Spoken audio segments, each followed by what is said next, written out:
Hello mga kaibigan, maligayang pagdating sa aking channel. Ngayon ay magbabahagi ako ng bagong video para sa iyo. Kumilos ang ina ni Sila at pinagkasundo sina Sila at Halil Ibrahim.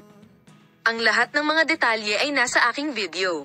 Bago lumipat sa aking video, huwag kalimutang mag-subscribe sa aking channel, i-like at ibahagi ang aking video. Ang batang aktres na si Sila Turkoglu, isa sa mga sikat na pangalan ng mga magazine ng Istanbul, ay kamakailang nakilala ang mga problemang naranasan niya sa kanyang relasyon. Gayunpaman, sa isang nakakagulat na pag-unlad, ipinahayag na ang ina ni Turkoglu ay kumilos at gumawa ng mga hakbang upang mapagtagumpayan ang mga problema na nararanasan ng kanyang anak sa kanyang relasyon. Binasag ng ina ng young actress ang kanyang katahimikan matapos na madalas na lumabas sa media ang balita ng kanilang paghihiwalay at inihayag na iniisip niya ang kaligayahan ng kanyang anak at gumawa ng mga espesyal na pagsisikap upang ayusin ang kanilang relasyon.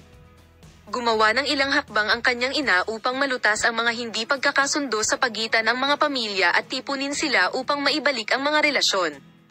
Kasunod ng mga kaganapan, inaangkin na ang isang serye ng mga pagpupulong at pagpupulong ay ginanap upang mapabuti ang mga relasyon sa pagitan ng Sila Turkoglu at aktor na si Halil Ibrahim Ceyhan. Sinabi ng ina ni Sila Turkoglu sa kanyang pahayag sa press, "Ang pamilya ay isang napakahalagang punto para sa amin. Ang kaligayahan ni Sila ang aming prioridad. Kaya naman, kapag may hidwaan sa pagitan ng mga pamilya, agad tayong kumikilos at sinisikap na makahanap ng solusyon." Sa tingin ko, sabi niya, dalawang kabataan ang nagmamahalan at ang kanilang relasyon ay nagtatapos sa ganito. Gusto naming tulungan silang ayusin muli ang problemang ito. Salamat sa lahat sa panonood ng video. Paalam, makita ka sa mga bagong video.